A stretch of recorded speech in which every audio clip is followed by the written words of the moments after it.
اگر کوئی ظلم کرے تو کیا اسلام ہر حال میں خاموش رہنے کا حکم دیتا ہے؟ کیا صرف چوری کرنا ہی حرام مال کھانا ہے؟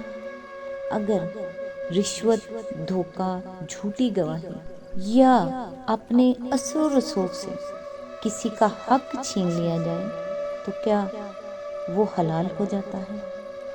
آج کی آیات ہمیں بتاتی ہیں کہ اسلام نہ ظلم کرنے کی اجازت دیتا ہے، نہ ظلم سہنے کی، بلکہ ہر معاملے میں عدل اور اللہ کی حدود سکھاتا ہے۔ السلام علیکم۔ آج انشاءاللہ سورہ البقرہ کی آیت نمبر 188 سے سٹارٹ کریں گے۔ اس کا ترجمہ اور تفسیر تفہیم القرآن سے بیان کروں گی جو اہل سنت جماعت کے لیے ہے۔ ان آیات میں اللہ تعالیٰ حرام مال سے بچنے، انصاف قائم کرنے اور قتال کے متعلق وہ اصول بیان کرتے ہیں جن پر ایک پرامن اور عادل معاشرہ قائم ہوتا ہے۔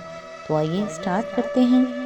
اعوذ باللہ من الشیطان الرجیم، بسم اللہ الرحمن الرحیم۔ اور تم لوگ نہ تو آپس میں ایک دوسرے کے مال ناروا طریقے سے کھاؤ اور نہ حاکموں کے آگے ان کو اس غرض کے لیے پیش کرو کہ تمہیں دوسروں کے مال کا کوئی حصہ قصداً ظالمانہ طریقے سے کھانے کا موقع مل جائے۔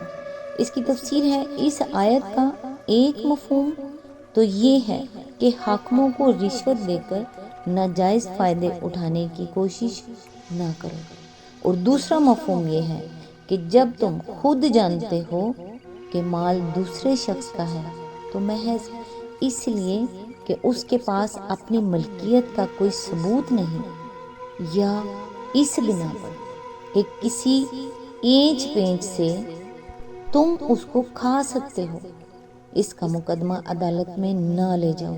ہو سکتا ہے کہ حاکم عدالت روداد مقدمہ کے لحاظ سے وہ مال تم کو دلوا دے، مگر حاکم کا ایسا فیصلہ دراصل غلط بنائی ہوئی روداد سے دھوکہ کھا جانے کا نتیجہ ہوگا۔ اس لیے عدالت سے اس کی ملکیت کا حق حاصل کر لینے کے باوجود حقیقت میں تم اس کے جائز مالک نہ بن جاؤ گے۔ اِنَّ اللہ، وہ تمہارے لیے حرام ہی رہے گا۔ حدیث میں آتا ہے کہ نبی کریم صلی اللہ علیہ وآلہ وسلم نے فرمایا کہ میں بہرحال ایک انسان ہی تو ہوں، ہو سکتا ہے کہ تم ایک مقدمہ میرے پاس لاؤ اور تم سے ایک فریق دوسرے کی بنسبت زیادہ چرب زباں ہو، اور اس کے دلائل سن کر میں اسی کے حق میں فیصلہ کر دوں، مگر یہ سمجھ لو کہ اگر اس طرح اپنے کسی بھائی کے حق میں سے کوئی چیز تم نے میرے فیصلے کے ذریعے سے حاصل کی تو دراصل تم دوزخ کا ایک ٹکڑا حاصل کرو گے۔ اس آیت سے سبق یہ ملتا ہے کہ کسی کا مال ناجائز طریقے سے کھانا، رشوت دینا یا لینا یا عدالت اور طاقت کے ذریعے کسی کا حق ہڑپ کر لینا اللہ کے نزدیک سخت گناہ ہے۔ اپنی کمائی، کاروبار اور لین دین کا جائزہ لیں، کہیں ہماری روزی میں کسی کا حق، دھوکہ یا حرام مال تو شامل نہیں ہے۔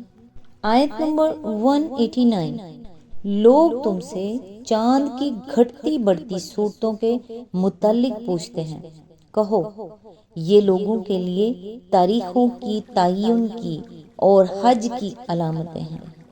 نیز ان سے کہو یہ کوئی نیکی کا کام نہیں ہے کہ تم اپنے گھروں میں پیچھے کی طرف سے داخل ہوتے ہو۔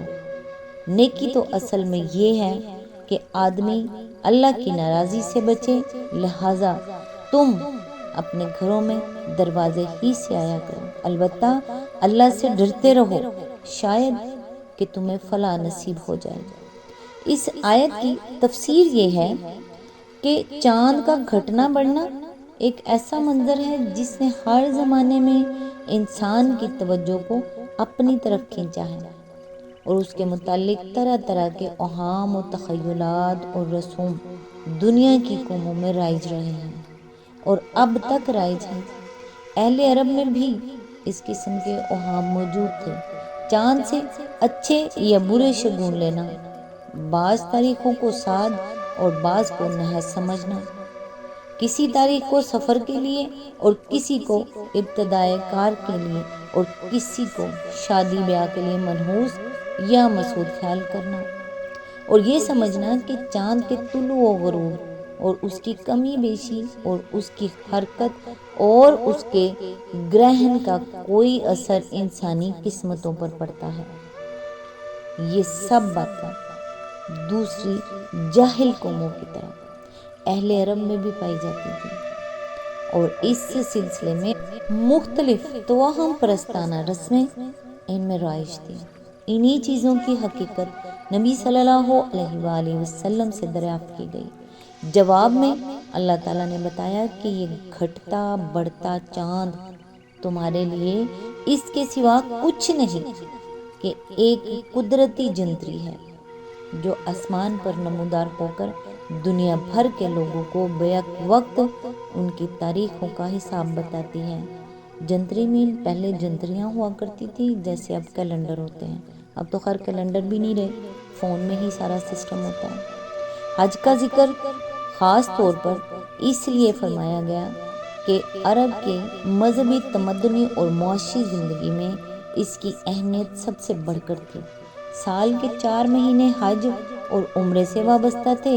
ان مہینوں میں لڑائیاں بند رہتی تھیں، راستے محفوظ ہوتے اور امن کی وجہ سے کاروبار فروغ پاتے تھے۔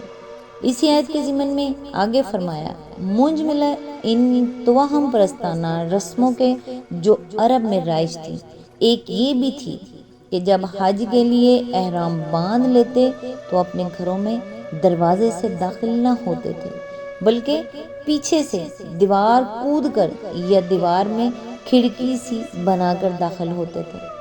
نیز سفر سے واپس آ کر بھی گھروں میں پیچھے سے داخل ہوا کرتے تھے۔ اس آیت میں نہ صرف اس رسم کی تردید کی گئی ہے بلکہ تمام اوہام پر یہ کہہ کر ضرب لگائی گئی ہے کہ نیکی دراصل اللہ سے ڈرنے اور اس کے احکام کی خلاف ورزی سے بچنے کا نام ہے۔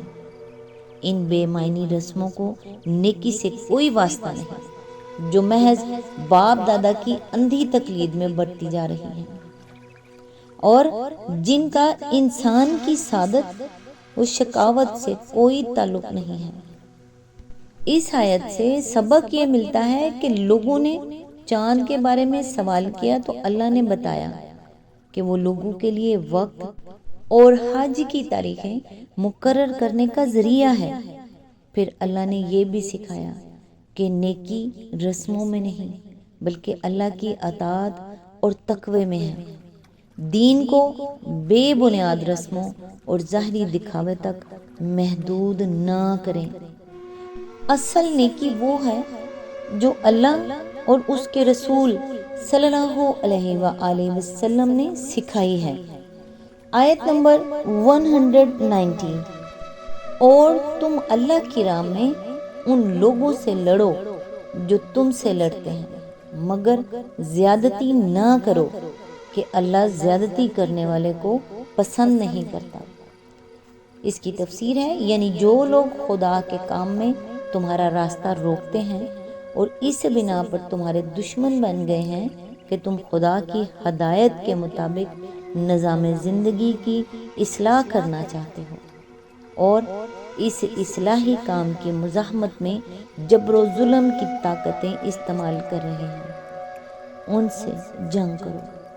اس سے پہلے جب تک مسلمان کمزور اور منتشر تھے ان کو صرف تبلیغ کا حکم تھا اور مخالفین کے ظلم و ستم پر صبر کرنے کی ہدایت کی جاتی تھی۔ اب مدینے میں ان کی چھوٹی سی شہری ریاست بن جانے کے بعد پہلی مرتبہ حکم دیا جا رہا ہے کہ جو لوگ اس دعوت اصلاح کی راہ میں مسلح مزاحمت کرتے ہیں ان کو تلوار کا جواب تلوار سے دو۔ اس کے بعد ہی جنگ بدر پیش آئی اور لڑائیوں کا سلسلہ شروع ہو گیا۔ اسی آیت کے ضمن میں آگے فرمایا یعنی تمہاری جنگ نہ تو اپنی مادی اغراض کے لیے ہو، نہ ان لوگوں پر ہاتھ اٹھاؤ جو دین حق کی راہ میں مزاحمت نہیں کرتے، اور نہ لڑائی میں جاہلیت کے طریقے استعمال کرو۔ عورتوں اور بچوں اور بوڑھوں اور زخمیوں پر دست درازی کرنا، دشمن کے مقتولوں کا مسئلہ کرنا، کھیتوں اور مویشیوں کو خواہ مخواہ برباد کرنا، اور دوسرے تمام وحشیانہ اور ظالمانہ افعال حد سے گزرنے کی تعریف میں آتے ہیں، اور حدیث میں ان سب کی ممانعت وارد ہے۔